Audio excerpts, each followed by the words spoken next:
नमस्कार मित्रों।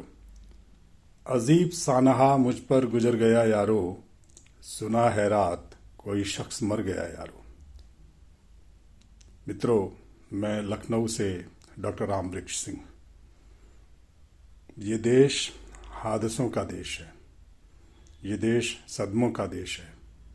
यहाँ लोग जिनको जिम्मेदारी दी गई है नागरिक सुरक्षा की, जिनके लिए उचित था कि वे नागरिकों के हितों का ध्यान रखें और आसन्न संकट को देखकर उसके निवारण के लिए उचित कार्रवाई करें, वे सब लोग प्रायः सोते हुए पाए जाते हैं और हादसा गुजर जाता है, सानहा गुजर जाता है और मेरे जैसे संवेदनशील लोग भाव विह्वल हो उठते हैं,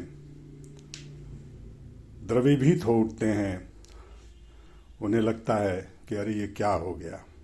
मित्रों, मैं बात कर रहा हूँ नोएडा में घटित उस हादसे की जिसमें एक 27-28 वर्ष का युवा इंजीनियर, होनहार लड़का प्रशासन की लापरवाही की भेंट चढ़ गया। दरअसल मैं इसमें कुछ और आयाम जोड़ना चाहता हूँ, कुछ और कोणों से इस घटना की विवेचना करना चाहता हूँ। प्रशासन ने उपेक्षा की, जहाँ गड्ढा खोदकर छोड़ दिया गया, वहाँ जिन लोगों ने गड्ढा खोदा उनका यह प्राथमिक दायित्व बनता था कि उसे भरते। लेकिन ये देश अजीब दुष्चरित्र और अपने ही स्वार्थ में डूबे रहने वाले लोगों का देश है। लोग अपना उल्लू सीधा करते हैं और चलते बनते हैं। उन्हें ये ख्याल नहीं रहता कि मैंने ये जो काम कर दिया है इसका दुष्परिणाम कितना भयानक हो सकता है। इसीलिए लोग अपने घर का कूड़ा बगल वाले घर में फेंक देते हैं, अपने मरे हुए कुत्ते को कहीं और फेंक आते हैं, चाहे वो वहाँ सड़ांध मारे, चाहे जो मर्जी करे। तो लोगों का कोई ऐसा लगाव नहीं है देश के लिए। देश के लिए जो ओनरशिप होनी चाहिए, ममत्व होना चाहिए कि अरे ये देश मेरा है, ये नगर मेरा है, ये सड़कें मेरी हैं, मैं इनकी अच्छे से देख रेख करूँ, इनके प्रति अपना दायित्व निभाऊँ, इनका उपयोग करूँ, लेकिन जो उचित मेरा दाय है उसका भी भुगतान करूँ। ऐसा प्रायः लोग नहीं सोचते। वे अपना उल्लू सीधा करते हैं और निकल लेते हैं। बाकी आगे जो होगा वो देखा जाएगा, वो बाद वाले समझेंगे। हम नेता चुनते हैं, वे हमारे जनप्रतिनिधि होते हैं। अगर आप 4 लाख लोगों के जनप्रतिनिधि हैं तो आपके पास 8 लाख आंखें होनी चाहिए, आपके पास 8 लाख कान होने चाहिए, आपके पास 8 लाख हाथ होने चाहिए, क्योंकि आप उन 4 लाख लोगों के लिए काम करेंगे जिन्होंने आपको चुना है। इसके लिए आपको अच्छी खासी सुविधाएं दी जाती हैं, लेकिन अगर आप इन दायित्वों का निर्वहन नहीं करते तो आप जनप्रतिनिधि होने लायक नहीं हैं।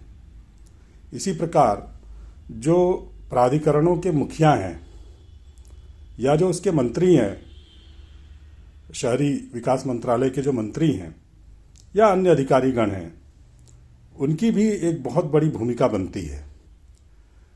वे अपने मातहत जूनियर अधिकारी को सारा दायित्व सौंपकर डेलीगेट करके निश्चिंत नहीं हो सकते, क्योंकि ये प्रिंसिपल एजेंट व्यवस्था है। इसमें प्रिंसिपल आप हैं, आप प्रिंसिपल हैं, इसलिए अपने एजेंट, अपने मातहत की सारी कारगुजारियों की जिम्मेदारी आपकी बनती है। आपको याद होगा लाल बहादुर शास्त्री जी ने एक रेल दुर्घटना के बाद त्यागपत्र दे दिया था। वैसी नैतिकता अब दिखती नहीं, न नेताओं में न अधिकारियों में। त्यागपत्र न दें, लेकिन अपने दायित्व का निर्वहन तो करें। एक एनडीआरएफ नाम की संस्था है। एनडीआरएफ को क्या ये नहीं चाहिए कि वो खतरों को सूंघे? जितने भी प्राधिकरण हैं, प्राधिकारी हैं, वे खतरों को सूंघते क्यों नहीं?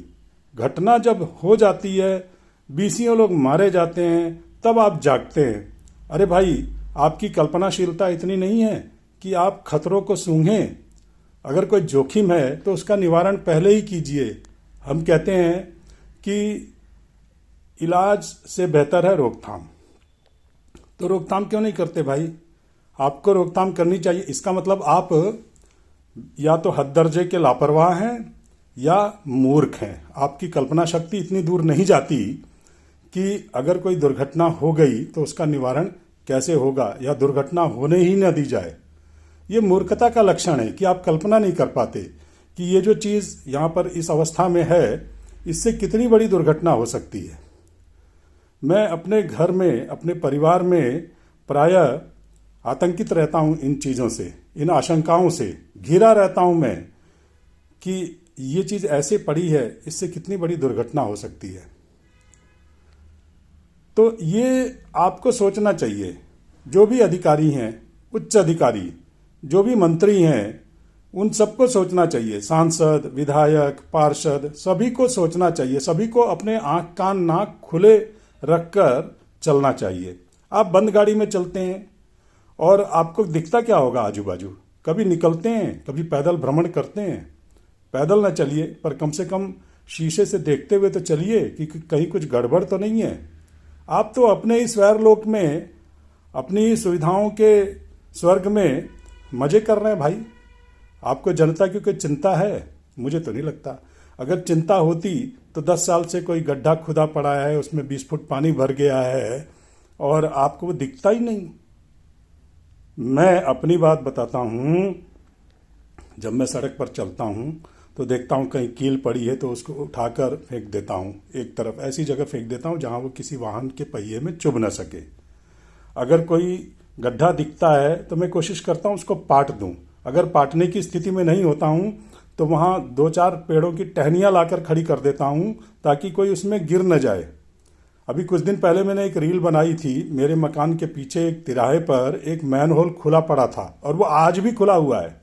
मैंने उसकी 2-3 रीलें बनाकर डाली इस आशा में कि देश का कोई जागरूक अधिकारी, कोई जिम्मेदार नेता उसको देखेगा या मेरे जैसा कोई सिरफिरा उसको देखेगा और उस पर कोई कार्रवाई सुनिश्चित करेगा। मेरी औकात तो इतनी है कि मैं उसमें 4 टहनियाँ ठूंस दूं और ये दर्शा दूं कि भाई यहाँ पर खतरा है, इधर ना आओ।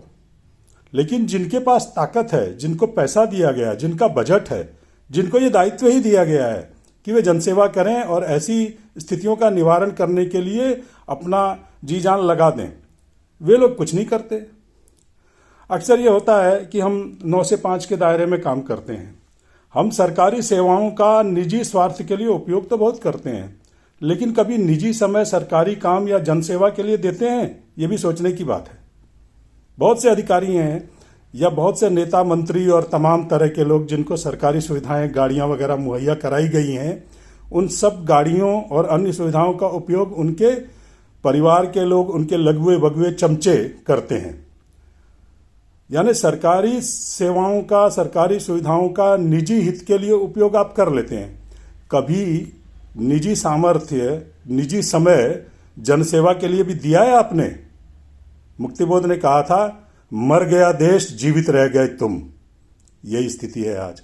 ये कड़वी सच्चाई है। मैं ललकार रहा हूं आपको, आप जरा सुधरिए और अपना काम सही से करना शुरू कीजिए। जो बच्चा मर गया वो तो जीवित नहीं होगा, लेकिन ये व्यवस्था जो मर रही है, इसमें अब भी प्राण है, इसमें अब भी सांस चल रही है। इसको जिलाए रखने का दायित्व मेरा और आपका है। धन्यवाद मित्रों।